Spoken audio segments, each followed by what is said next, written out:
Halo semua, selamat datang di mata kuliah Geografi Pariwisata. Berjumpa lagi bersama saya, Nyoman Narto Suprapto.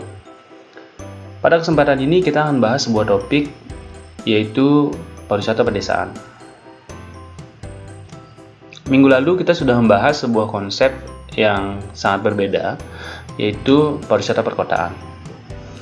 Berbeda secara fisik dan konseptual antara pedesaan dan perkotaan, di mana kita pahami bersama bahwa kawasan pedesaan cenderung dianggap sebagai kawasan yang memiliki kondisi perekonomian yang relatif terbatas dan juga kawasan terbangun yang juga masih sangat sedikit. Sehingga kawasan perkotaan memang secara fisik itu cenderung dia akan memiliki kondisi yang sangat padat, kemudian kawasan terbangun yang kompak dan dihuni oleh penduduk yang sangat padat. Keterbalikannya dari kawasan perkotaan tersebut, kawasan pedesaan biasanya cenderung open spaces atau terbuka, kemudian natural dengan kepadatan yang sangat rendah. Permukiman juga biasanya dia akan terkonsentrasi pada satu tempat tertentu yang dianggap sangat strategis, tetapi memiliki luasan yang kecil dan tidak begitu padat. Begitu juga dengan ketersediaan fasilitas yang biasanya sangat terbatas, karena memang jumlah penduduk yang harus dilayani juga tidak banyak, seperti itu. Jadi itu kurang lebih perbedaan antara perkotaan dan pedesaan. Secara ekonomi juga bisa dibayangkan sangat berbeda antara perkotaan dan pedesaan, karena biasanya perkotaan cenderung menawarkan berbagai aspek ekonomi, mulai dari produksi dan juga jasa. Ada berbagai alternatif ekonomi yang bisa dilakukan di kawasan perkotaan. Sedangkan kawasan pedesaan biasanya cenderung pada sektor primer atau sektor produksi untuk kebutuhan primer, sehingga alternatif ekonominya sangat terbatas. Mungkin akan sesuai dengan jumlah penduduk yang juga sangat sedikit, seperti itu.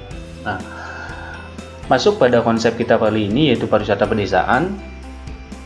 Jadi latar belakang pengembangan pariwisata pedesaan ini, yang pertama adalah dari segi jumlah desa atau luas desa itu sendiri. Kita pahami bahwa Indonesia sebagai negara kepulauan memiliki jumlah desa yang sangat banyak. Kalau misalnya kita bandingkan antara jumlah desa atau luas desa dibandingkan dengan jumlah kota atau luas kota, maka perbandingan angkanya adalah 10:90, yang artinya kawasan perkotaan itu memiliki luas 10% dari luas Indonesia itu sendiri, sedangkan pedesaan itu hampir 90% secara luasan, ya. Namun demikian, jumlah penduduk itu terkonsentrasi mungkin lebih dari 80% itu berada pada kawasan perkotaan, yang luasannya hanya 10% tadi. Sebaliknya, kawasan pedesaan itu hanya 20% dari total 90% luasan di Indonesia. Nah, ini mengindikasikan bahwa orang lebih cenderung suka bertempat tinggal di kawasan perkotaan daripada pedesaan. Hal ini juga diindikasikan dengan tingginya angka urbanisasi dari desa ke kota-kota besar di Indonesia seperti Jakarta, Surabaya, Denpasar, dan sebagainya. Hal ini banyak disebabkan oleh sektor ekonomi, di mana sektor ekonomi kawasan pedesaan, seperti saya sampaikan tadi, cenderung hanya menyediakan pada sektor primer, sektor produksi, ya. Di mana orang-orang yang sekarang memiliki akses pendidikan yang baik, kemudian bahkan orang yang tidak memiliki akses pendidikan yang baik sendiri cenderung akan lebih memilih pergi ke kota untuk mendapatkan akses perekonomian yang lebih baik. Jadi mereka mempunyai kesempatan untuk mengembangkan taraf hidupnya di kawasan perkotaan. Jadi jangan disalahkan kalau kemudian sektor urbanisasi juga kemudian semakin meningkat dari tahun ke tahun. karena desa tidak menyediakan alternatif perekonomian yang baik buat mereka. Seperti itu. Ini menjadi salah satu alasan utama. Yang kedua, penduduk miskin. Bahwasannya sebagian besar kawasan pedesaan itu masih memiliki penduduk dengan taraf hidup yang rendah atau masih berada pada kondisi miskin. Sebagian besar seperti itu. Nah, hal ini disebabkan karena memang sektor ekonomi terbatas. Mereka hanya mampu mengembangkan sektor produksi, di mana kita tidak memiliki kompetitif yang tinggi pada sektor produksi. Ini menyebabkan masyarakat cenderung sangat terbatas pilihan-pilihan yang bisa mereka lakukan di dalam pengembangan sektor ekonomi sendiri. Masyarakat yang memiliki katakanlah lahan yang luas, kemudian akses pemodalan yang baik, kemudian kondisi lahan yang juga secara fisik bagus, mereka mungkin bisa mengembangkan perekonomiannya atau taraf hidupnya lebih baik. Tapi ada juga, jangan lupa bahwa tidak semua masyarakat pada kondisi yang seperti saya sampaikan tadi. Mereka mungkin memiliki lahan yang sangat terbatas, kemudian kondisi fisik lahan yang tadi terbatas tapi juga tidak cukup baik untuk dikembangkan pada sektor pertanian. Yang ketiga, mereka tidak memiliki akses pemodalan. Sehingga ya mau tidak mau perekonomian mereka juga tidak bisa ditunjang cukup baik dari sektor yang mereka geluti selama ini. Hal inilah yang kemudian menyebabkan produktivitas mereka menjadi rendah, kemudian lapangan kerja yang disediakan juga rendah, mau tidak mau berdampak pada taraf hidup yang juga rendah. Pada akhirnya mereka masuk sebagai kategori masyarakat yang miskin seperti itu. Nah, padahal kalau kita pahami bersama bahwa pedesaan itu memiliki potensi yang luar biasa besar. Hal yang paling mudah kita tangkap adalah mereka memiliki lahan yang luas dengan kepadatan yang rendah. Nah, artinya di situ sudah ada potensi sebetulnya untuk pengembangan desa atau kawasan pedesaan itu sendiri dibandingkan misalnya kawasan perkotaan yang memiliki lahan yang sangat terbatas. Kalau kita compare dengan jumlah penduduk yang begitu banyak di kawasan perkotaan seperti itu. Ini menjadi salah satu potensi. Nah, alternatif ekonomi ini banyak sekali sebetulnya di kawasan pedesaan. Saat ini memang fokus pengembangan atau pembangunan di Indonesia masih pada kawasan-kawasan perkotaan, karena mereka memiliki resources yang jauh lebih banyak dari segi jumlah penduduk, kemudian fasilitas, dan juga dukungan kebijakan seperti itu. Nah, desa ini cenderung masih sangat kurang pada dukungan-dukungan terutama adalah infrastruktur, sehingga orang mau mengembangkan sektor-sektor lain selain sektor produksi atau misalnya industri hilir dari sektor produksi itu sendiri, ini menjadi terbatas. Nah, alternatif ekonomi yang bisa dilakukan di sini salah satunya adalah dengan mengembangkan pariwisata itu sendiri. Bahwasanya Indonesia memiliki potensi tidak hanya lahan ya, tetapi juga misalnya budaya, kemudian keindahan alam, kemudian suasana, kemudian masyarakat itu sendiri. Itu adalah modal yang sangat baik ya pada sisi atau pada sektor pariwisataan, karena hal-hal yang saya sampaikan tadi sebetulnya bisa menjadi sebuah daya tarik pada sistem kepariwisataan itu sendiri, sehingga pariwisata pedesaan ini bisa menunjang dari sektor produksi itu. Bahwasannya sektor produksi tidak hanya satu-satunya sektor ekonomi yang kemudian bisa dikembangkan di pedesaan, tetapi juga ada pariwisata pedesaan dengan memanfaatkan ya tadi kondisi lahan, kemudian aset vista dari lahan yang ada di kawasan pedesaan, kemudian budaya, culture, keyakinan, kemudian adat istiadat, termasuk misalnya keramah-tamahan masyarakat Nah, itu bisa kemudian menjadi modal untuk pengembangan alternatif ekonomi, yaitu pariwisata pedesaan. Nah, hal yang kemudian perlu dipahami bahwa sebagian besar desa-desa di Indonesia atau kawasan pedesaan di Indonesia itu biasanya dia memiliki ciri khas ya, baik secara lingkungan, kemudian kehidupan, warisan budaya, dan lainnya. Inilah modal utama yang bisa dimanfaatkan sebagai alternatif ekonomi, yaitu pariwisata pedesaan di kawasan-kawasan pedesaan di Indonesia ya. Jadi itu yang disebut autentik. Sehingga kalau misalnya kita lihat garis lurus latar belakang pengembangan pariwisata pedesaan di Indonesia, mulai dari jumlah atau luasan desa, kemudian kondisi masyarakat cenderung miskin di kawasan pedesaan, kemudian harus dikembangkan sebuah alternatif ekonomi di pedesaan itu sendiri, karena desa-desa di Indonesia sebetulnya dia memiliki authenticity ya, atau sesuatu yang khas, unik, menarik, yang bisa menjadi sebuah modal dasar di dalam pengembangan pariwisata pedesaan itu sendiri.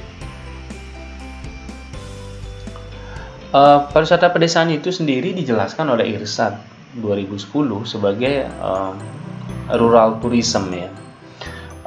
Can be defined as a country experience which encompasses a wide range of attraction and activities that take place in agriculture or non-urban areas. Its essential characteristics include wide open spaces, low levels of tourism development, and opportunities for visitors to directly experience agricultural and or natural environment. Sederhananya adalah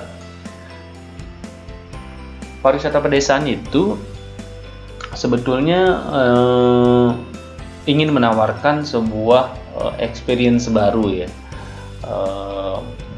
Dia ingin memberikan penekanan pada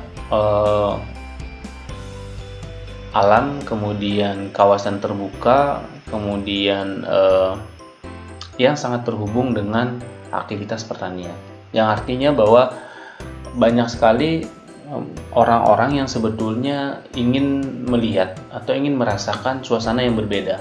Nah, kalau misalnya kita compare tadi bahwa katakanlah 80% masyarakat tinggal di kawasan perkotaan in the whole world gitu ya.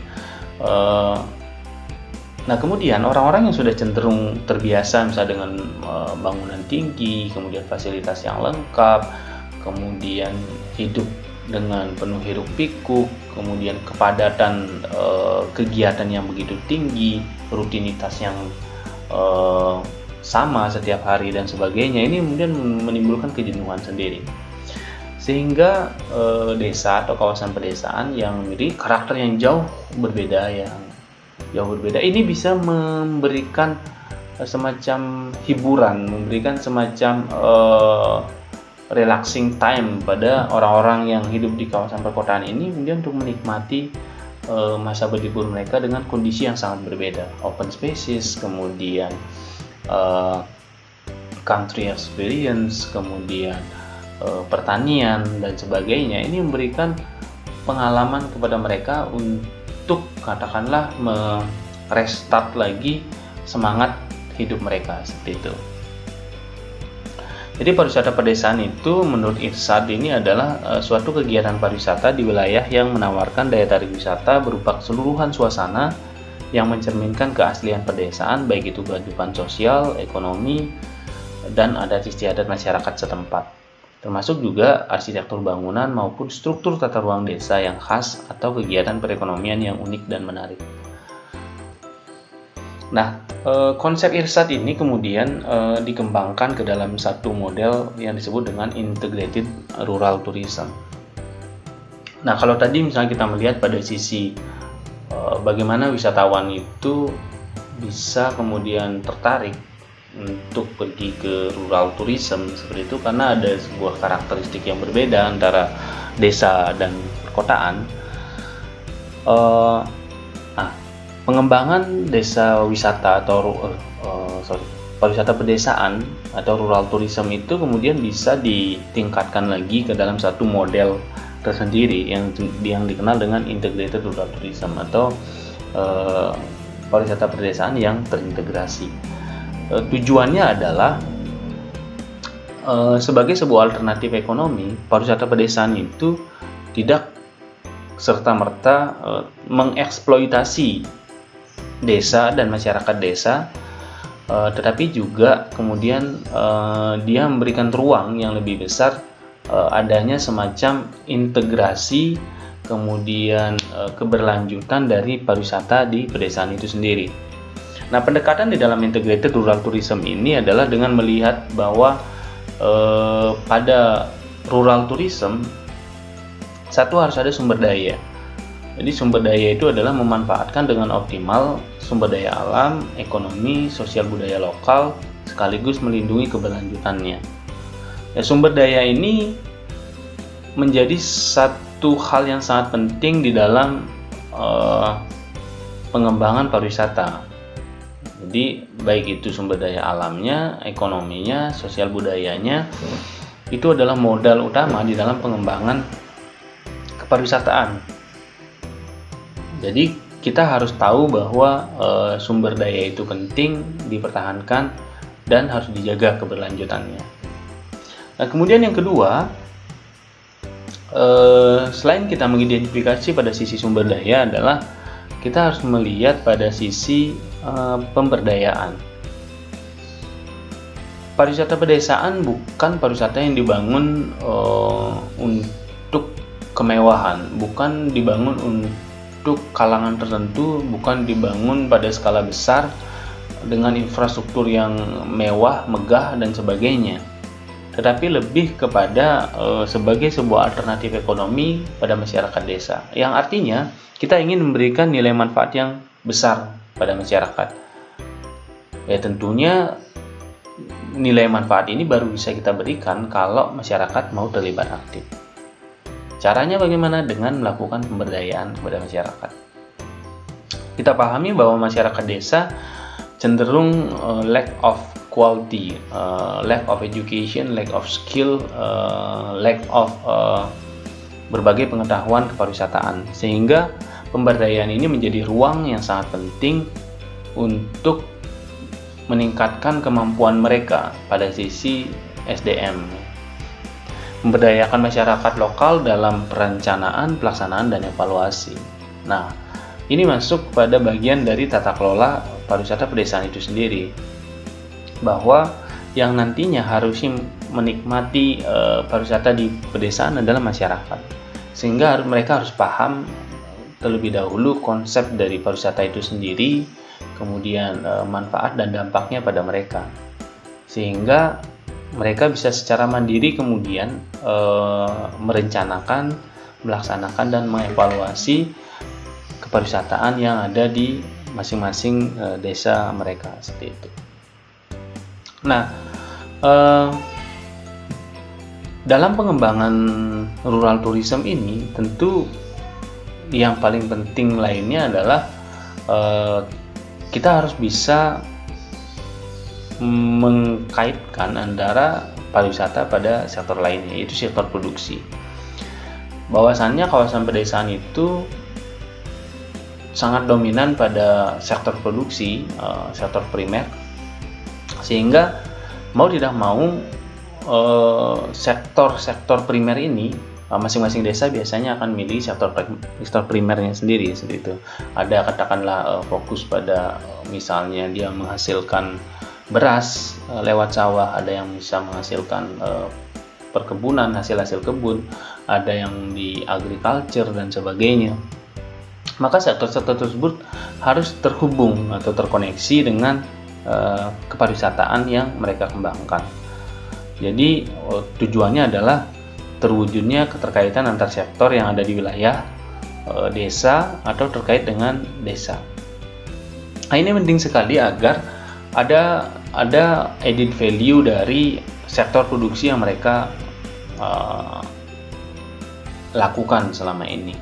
Jadi pariwisata itu sebetulnya bisa kemudian menjadi pasar yang memiliki nilai ekonomis yang jauh lebih tinggi dibandingkan misalnya ketika produk-produk mereka ini mereka bawa ke pasar. Satu, added value-nya tinggi, kemudian yang kedua mereka tidak memerlukan tempat yang jauh untuk kemudian mendistribusikan produk-produk yang mereka hasilkan di situ. Walaupun mungkin tidak akan bisa terserap secara menyeluruh, tapi paling tidak ini akan memberikan manfaat ekonomi yang jauh lebih baik pada sektor produksi yang mereka lakoni selama ini. Kemudian yang keempat adalah kemitraan. Jadi kemitraan itu dilakukan dengan membuka peluang dan menciptakan iklim kondusif bagi pembentukan kemitraan antar pihak terkait. Nah, di desa itu sendiri, selain adanya sektor-sektor tadi, bahwa kita akan melihat banyak sekali kemudian stakeholder, walaupun tidak sebanyak di kawasan perkotaan. Akan tetap ada stakeholder terkait yang ada di kawasan pedesaan itu sendiri, sehingga kemitraan ini itu menjadi hal yang sangat penting di dalam pengembangan pariwisataan, karena biasanya kita akan terbentur pada sisi permodalan, sehingga kemitraan itu menjadi salah satu alternatif di dalam mengembangkan sektor pariwisataan. Kemitraan ini ada banyak sekali bentuknya, tentu dengan pengusaha-pengusaha lokal, kemudian dengan berbagai stakeholder lain yang bisa menunjang sektor pariwisataan yang ada di desa itu sendiri sebetulnya. Dan yang terakhir adalah manfaat. Manfaat yang dimaksud ini adalah bagaimana sektor pariwisata di desa itu bisa memberikan manfaat yang luas ya, masyarakat, sumber daya lokal, dan sistem pedesaan. Yang artinya bahwa pariwisata pedesaan tidak hanya memberikan manfaat pada satu atau kelompok orang tertentu, tetapi lebih memberikan manfaat secara menyeluruh pada masyarakat secara umum.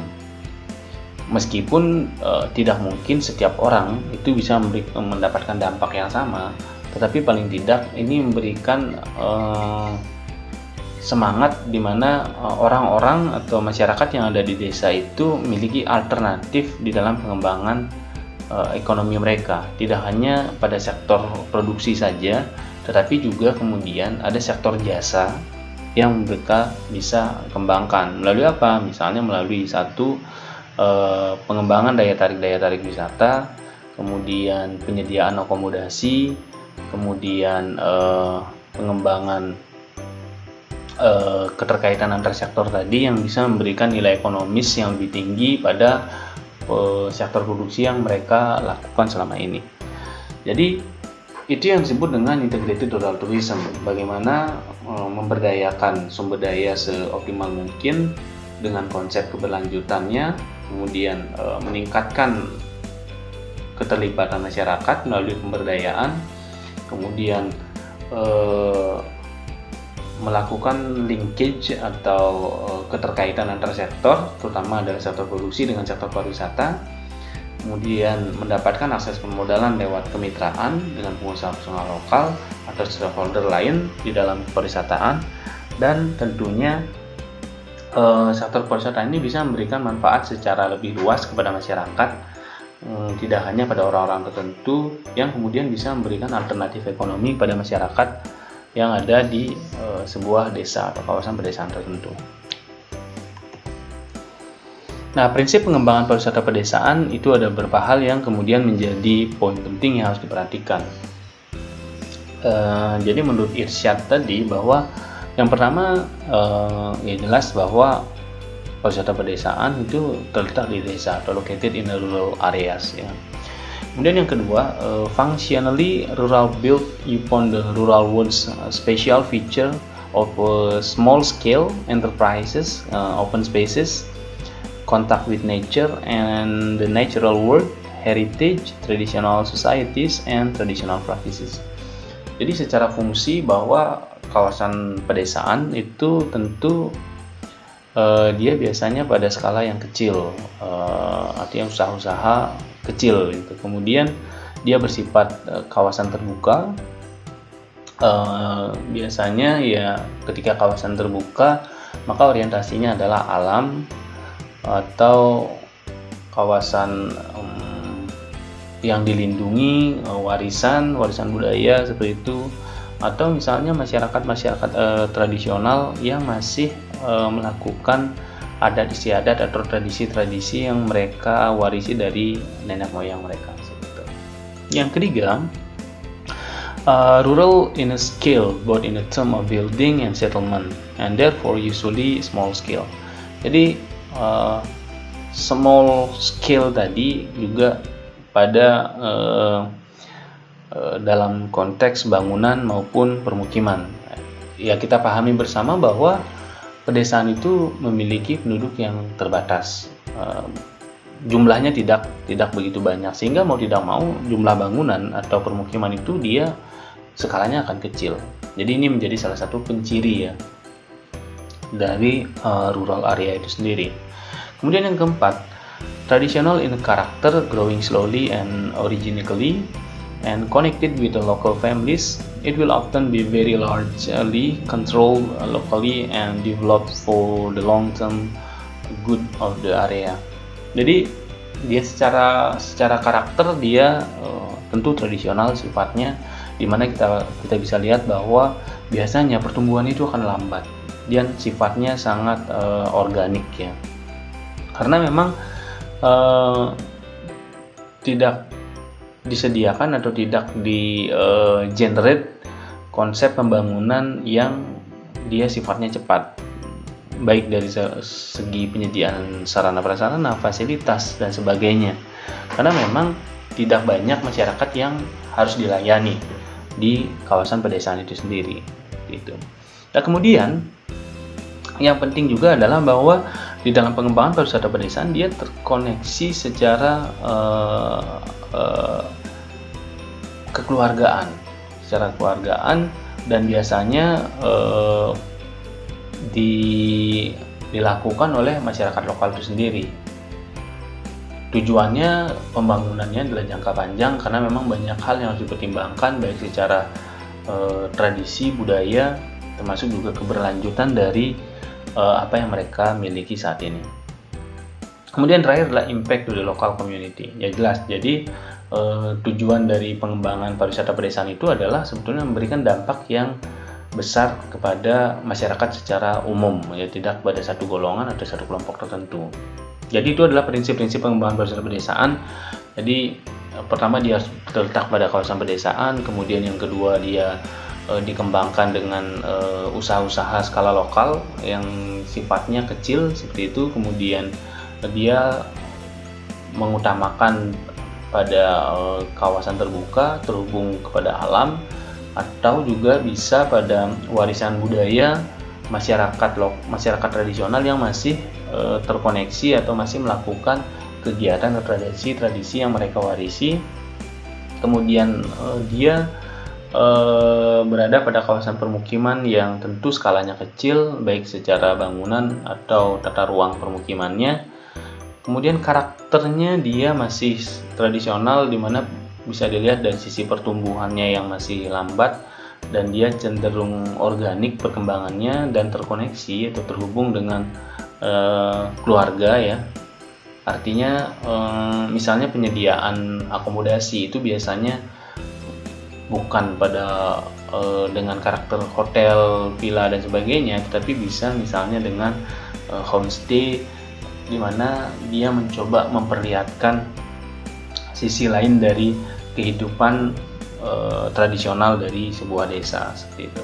Dan yang terakhir adalah dampaknya untuk masyarakat lokal. Nah, kalau kemarin kita membahas tentang pariwisata perkotaan, di situ juga ada istilah wisata kota gitu ya, atau kota wisata. Nah, di dalam desa juga ada yang disebut desa wisata, dan ini sebetulnya memiliki konsep yang berbeda dengan pariwisata pedesaan. Nah, desa wisata menurut Priya Sukmana dan Mulyadi 2001 adalah suatu kawasan pedesaan yang menawarkan keseluruhan suasana yang mencerminkan keaslian pedesaan, baik dari kehidupan sosial ekonomi, sosial budaya, adat istiadat, keseharian, memiliki arsitektur bangunan dan struktur tata ruang desa yang khas, atau kegiatan perekonomian yang unik dan menarik serta mempunyai potensi untuk dikembangkan berbagai komponen pariwisataan, misalnya atraksi, akomodasi, makan minum, cindera mata, dan kebutuhan wisata lainnya. Apa yang menjadi perbedaan antara pariwisata pedesaan dan desa wisata? Nah, kalau pariwisata pedesaan adalah aktivitas wisata yang berada di desa. Jadi misalnya ada daya tarik tertentu yang kemudian ingin dikembangkan di sebuah desa, itu kita mengenal sebagai pariwisata pedesaan. Pariwisata yang menawarkan sisi atau karakteristik dari pedesaan itu sendiri sebagai sebuah daya tarik, itu adalah pariwisata pedesaan. Misalnya tadi open spaces, kemudian gunung, danau, kemudian persawahan, perkebunan, dan sebagainya. Itu adalah karakteristik pedesaan yang kemudian bisa ditawarkan menjadi sebuah daya tarik. Itu yang disebut pariwisata pedesaan. Sedangkan kalau desa wisata lebih cenderung pada kawasan pedesaan yang menawarkan keseluruhan suasana yang cermin keaslian pedesaan, yang kemudian ini memiliki potensi untuk dikembangkan menjadi sebuah daya tarik wisata. Desa wisata lebih cenderung dia memanfaatkan seluruh potensi yang ada di desa menjadi satu kesatuan daya tarik, kemudian memberikan amenitas kepada masyarakat, dan juga memberikan pelayanan yang skala desa seperti itu. Di sini terlihat ada sedikit perbedaan antara pariwisata desa dengan pariwisata pedesaan dengan desa wisata itu sendiri, di mana skala yang dikembangkan itu biasanya akan lebih besar pada desa wisata, karena memang orientasinya adalah desa tersebut ingin dikembangkan tidak hanya sektor primernya atau sektor produksinya, tetapi juga pada sektor jasa, yaitu pariwisataannya. Pendekatannya bisa dengan rural integrated tourism tadi, seperti itu. Adapun syarat-syarat di dalam pengembangan desa wisata itu, yang pertama adalah tentu aksesibilitasnya harus baik ya. Jadi sebuah desa wisata harus bisa dikunjungi, karena orientasinya dari pengembangan sebuah destinasi adalah wisatawan. Bagaimana wisatawan bisa sampai, menikmati, dan datang kembali seperti itu. Hal ini yang pertama ya, harus ada aksesibilitas yang baik menuju ke sebuah desa wisata. Baik yang dimaksud adalah ada akses jalan yang menghubungkan antara desa dengan wilayah lain. Kemudian yang kedua ada sarana transportasi yang menghubungkan antara desa dengan wilayah lainnya, sehingga orang cenderung mudah kemudian untuk mencapai desa tersebut. Kemudian yang kedua, memiliki objek-objek yang menarik berupa alam, seni, budaya, legenda, makanan lokal, dan sebagainya untuk dikembangkan sebagai sebuah daya tarik. Nah, syarat sebuah destinasi wisata di dalamnya adalah daya tarik wisata, dan ini harus dipenuhi oleh sebuah desa wisata dengan karakteristik ya kedesaannya tadi. Yang ketiga, masyarakat dan aparat desanya menerima dan memberikan dukungan yang tinggi terhadap desa wisata serta para wisatawan yang datang ke desanya. Nah, ini yang kemudian menjadi menarik bahwa desa wisata dia sangat terkait dengan masyarakatnya, sehingga hal lain yang harus diperhatikan dalam pengembangan desa wisata adalah welcome people. Jadi masyarakatnya harus sangat terbuka, harus sangat menerima acceptance terhadap orang-orang yang nanti akan datang di situ. Karakteristik orang yang akan datang tentu berbeda antara satu dengan yang lainnya. Nah, masyarakat di sini harus mampu kemudian memberikan pelayanan dalam bentuk tadi keramah tamahan, senyum, welcoming, dan sebagainya. Itu menjadi salah satu persyarat utama untuk memberikan satu suasana yang sangat berbeda, tidak hanya dari sisi fisik tetapi juga secara nuansa emosional dan sebagainya. Yang keempat, keamanan. Ya, ini menjadi salah satu kunci bahwa tentu desa wisata itu harus memiliki keamanan ya, keamanan yang tinggi, di mana wisatawan merasa nyaman dan aman ketika berada di sebuah desa wisata. Yang kelima, tersedia akomodasi, telekomunikasi, dan tenaga kerja. Ya, Akomodasi di dalam konteks desa wisata bukan akomodasi yang high class atau akomodasi yang mewah, tapi lebih cenderung adalah akomodasi-akomodasi dengan karakteristik lokal. Hal ini biasanya dikembangkan lewat homestay. Homestay dikembangkan dengan tetap memperhatikan nilai-nilai lokal, tetapi juga memberikan kenyamanan pada wisatawan. Artinya standar-standar sebuah akomodasi bisa diadopsi pada bangunan-bangunan dengan nilai-nilai lokal yang ada di sebuah desa wisata seperti itu. Kemudian telekomunikasi ini menjadi faktor penting tidak hanya pada desa wisata, tetapi sebetulnya pada setiap destinasi wisata. Karena saat ini kita pahami bahwa di era disruption ya, telekomunikasi menjadi faktor penting, bahkan ini sudah bisa menjadi salah satu kebutuhan primer masyarakat kita.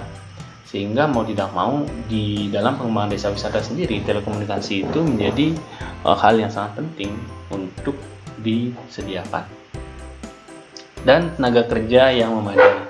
Nah, tenaga kerja yang memadai tentu lebih kepada kualitas sebetulnya, bahwa kita pahami desa kecenderungannya memiliki kualitas SDM yang rendah, sehingga penyediaan tenaga kerja dengan kualitas yang bisa memenuhi standar pelayanan pariwisata menjadi kewajiban. Hal ini bisa dilakukan dengan misalnya melakukan pemberdayaan, pelatihan, dan sebagainya. Yang keenam adalah beriklim sejuk atau dingin.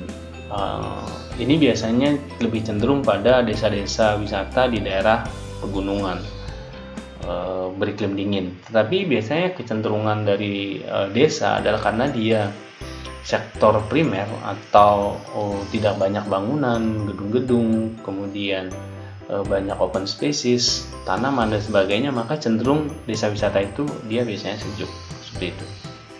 Dan yang ketujuh adalah berhubungan dengan objek wisata lain yang sudah dikenal oleh masyarakat luas. Ini menjadi salah satu menarik karena untuk mengembangkan desa wisata memang tidak harus atau tidak mutlak dia berhubungan dengan objek lain, tetapi ini sebetulnya bisa memberikan daya dukung dalam pengembangannya. Karena wisatawan sangat awareness dengan apa yang mau mereka dapatkan, apa yang mereka bisa peroleh ketika pergi ke sebuah daya tarik wisata atau destinasi. Sehingga desa wisata yang biasanya masih baru itu cenderung masih belum memberikan citra yang positif pada wisatawan. Sehingga disinilah perlu perhatian dari pengelola atau dalam pengembangan desa wisata adalah memperhatikan kira-kira apakah desa wisata itu sudah terhubung dengan objek lain yang sudah dikenal oleh wisatawan. Karena kalau misalnya sudah dikenal, ini akan memberikan nilai positif di mana misalnya wisatawan kecenderungannya akan datang ke objek wisata yang sudah dikenal, tetapi kemudian bisa alternatifnya adalah pergi ke desa wisata yang terhubung tersebut. Jadi itu kira-kira beberapa persyaratan-persyaratan yang sebetulnya menjadi hal yang wajib dipenuhi oleh sebuah desa wisata. Selanjutnya kita masuk pada prinsip pengembangan pariwisata pedesaan. Jadi ada beberapa hal yang perlu diperhatikan dalam pengembangan desa wisata. Jadi seperti saya sampaikan tadi bahwa desa wisata itu adalah pariwisata pedesaan, dan desa wisata itu adalah kecenderungannya menawarkan karakteristik pedesaan sebagai daya tarik pada wisatawan. Sehingga hal pertama yang harus diperhatikan dalam pengembangan desa wisata adalah keunikan, keaslian dan sifat khas. Bahwasannya setiap desa memiliki karakternya masing-masing.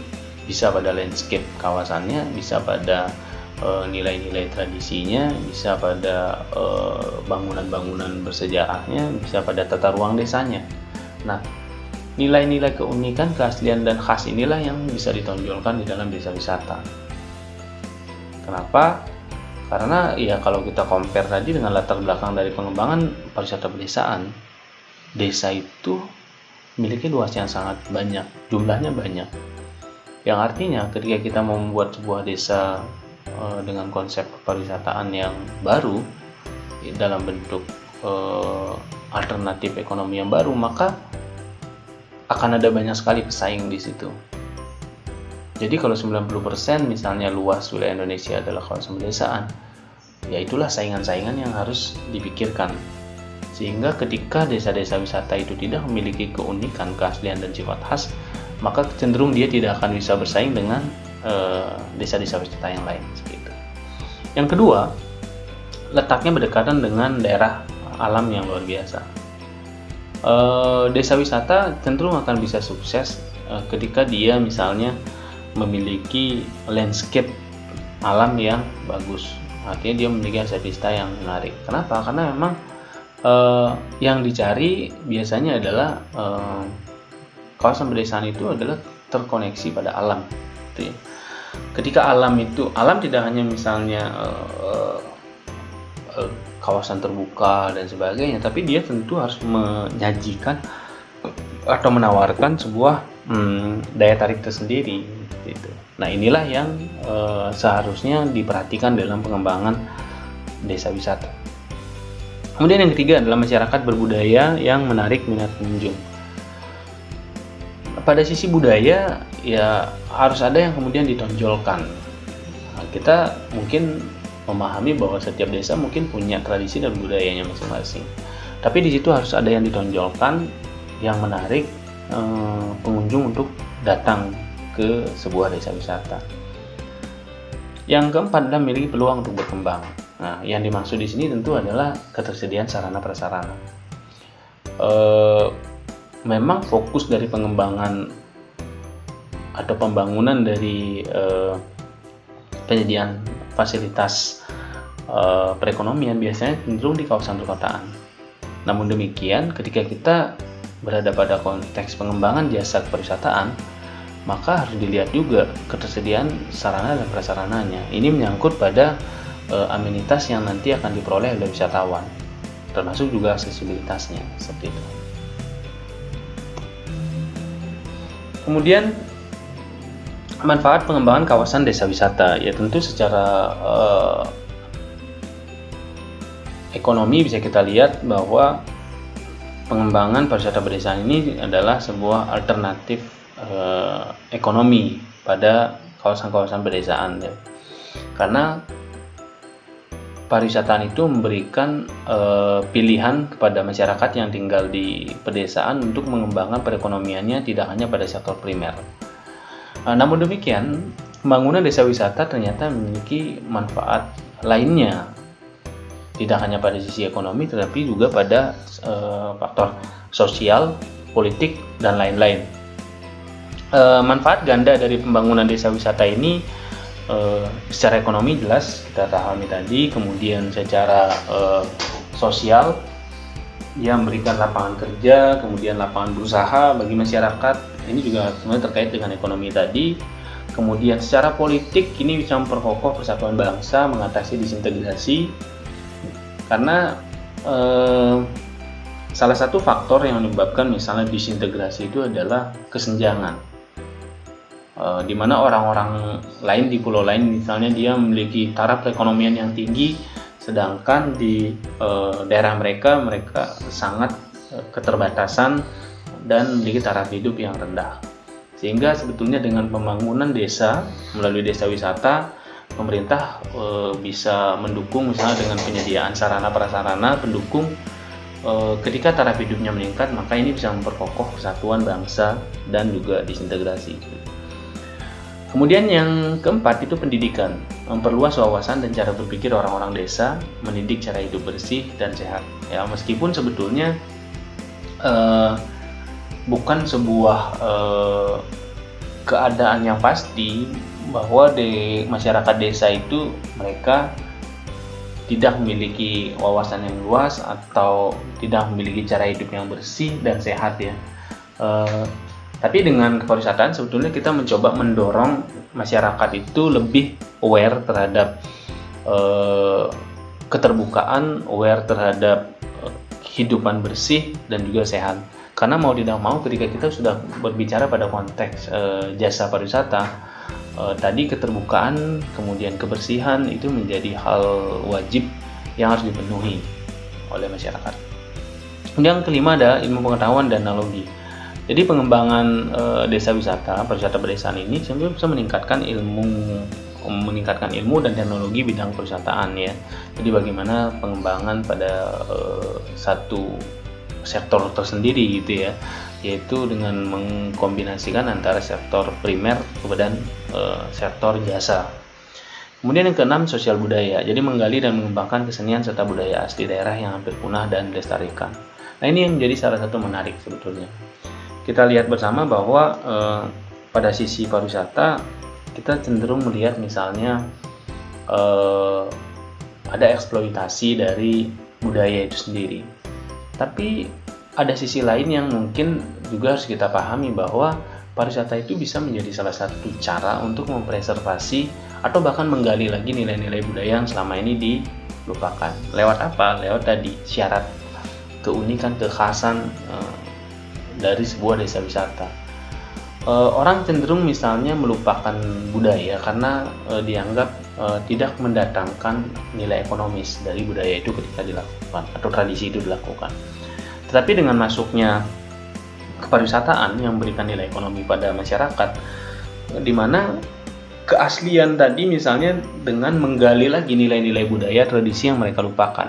Nah, disinilah salah satu manfaat dari pengembangan pariwisata pedesaan itu sendiri. Jadi dengan memberikan nilai ekonomis pada unsur-unsur tradisi dan budaya yang selama ini mereka lupakan. Kemudian yang ketujuh adalah lingkungan. Jadi ya tentu tadi ya. Jadi sektor jasa pariwisata itu salah satu persyaratnya adalah memberikan lingkungan yang bersih, ya, lingkungan yang sehat. Nah, ini bisa menggugah sadar lingkungan pada masyarakat, di mana masyarakat akan lebih memahami arti penting memelihara dan melestarikan lingkungan bagi kehidupan manusia kini dan masa akan datang. Walaupun di awal itu lebih cenderung pada satu kondisi paksaan, tapi harapannya ini bisa menjadi sebuah pembiasaan pada masyarakat bahwa lingkungan itu adalah sesuatu yang harus dijaga, karena secara tidak langsung itu kemudian memberikan dampak pada mereka.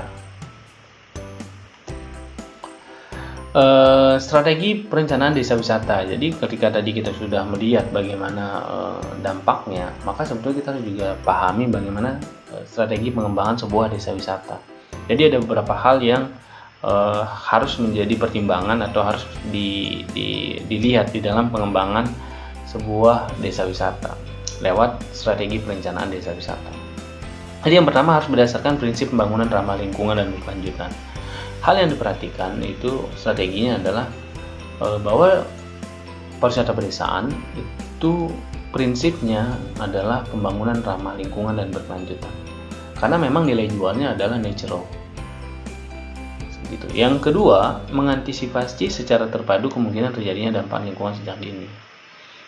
Nah, dengan adanya tadi ya manfaat sadar lingkungan, harapannya adalah masyarakat atau pengelola desa wisata itu bisa memikirkan atau mengantisipasi kegiatan-kegiatan atau pengembangan-pengembangan yang sekiranya bisa memberikan dampak lingkungan yang tinggi, sehingga ini bisa diantisipasi sejak awal hal-hal apa saja yang boleh dan tidak boleh dilakukan di dalam pengembangan sebuah desa wisata.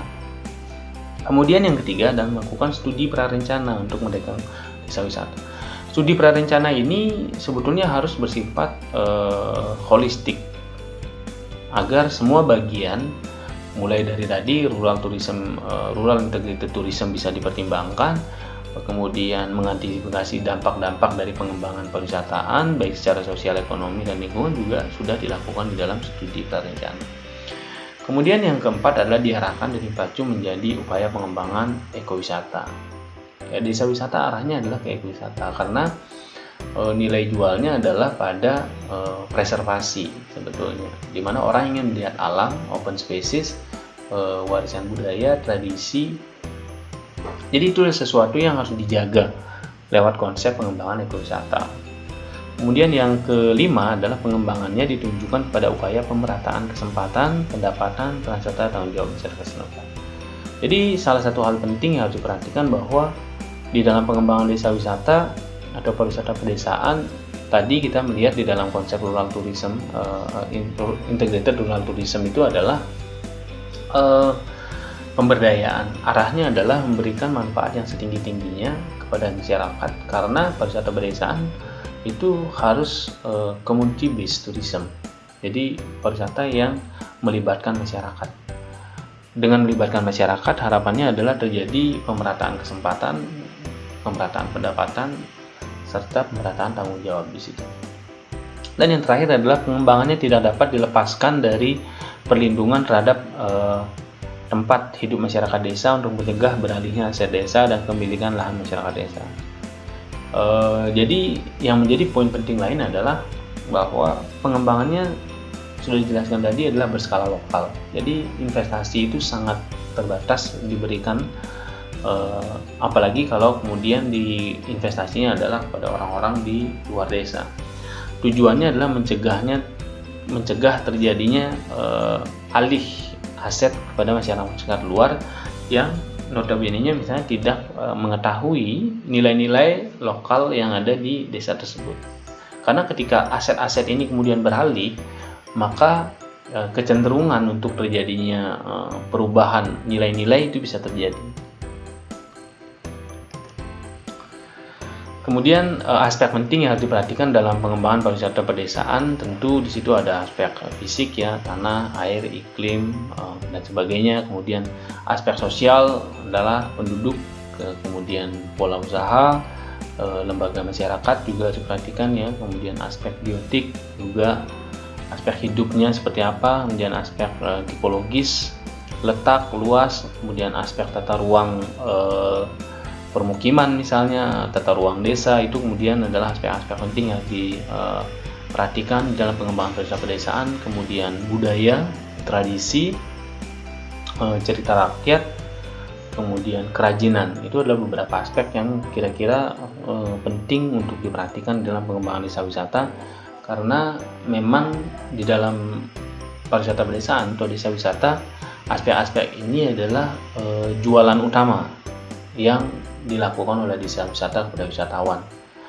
Nah, jadi aspek inilah yang satu harus diidentifikasi. Jadi bagaimana kondisi fisik dari sebuah desa, bagaimana kondisi sosialnya, bagaimana kondisi biotiknya, bagaimana tata ruangnya, bagaimana budaya, cerita rakyat, dan kerajinan. Bisa saja sebuah desa wisata tidak memiliki semua.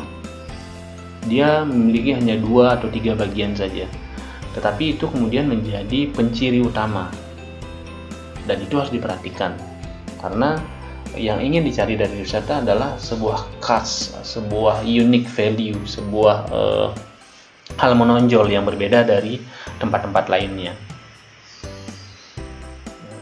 Jadi itu hal utama yang harus dilakukan di dalam penggalian aspek-aspek di dalam pengembangan pariwisata pedesaan agar desa wisata itu bisa berkembang secara optimal, seperti itu. Jadi itu pembahasan kita hari ini terkait dengan pariwisata pedesaan. Jadi kita sudah bahas mulai dari latar belakang, karakteristik, kemudian pendekatan konsep, kemudian sampai pada nilai manfaat dan strateginya. Itu saja yang bisa saya jelaskan terkait dengan pariwisata pedesaan pada pertemuan kali ini. Sampai jumpa lagi pada pertemuan selanjutnya.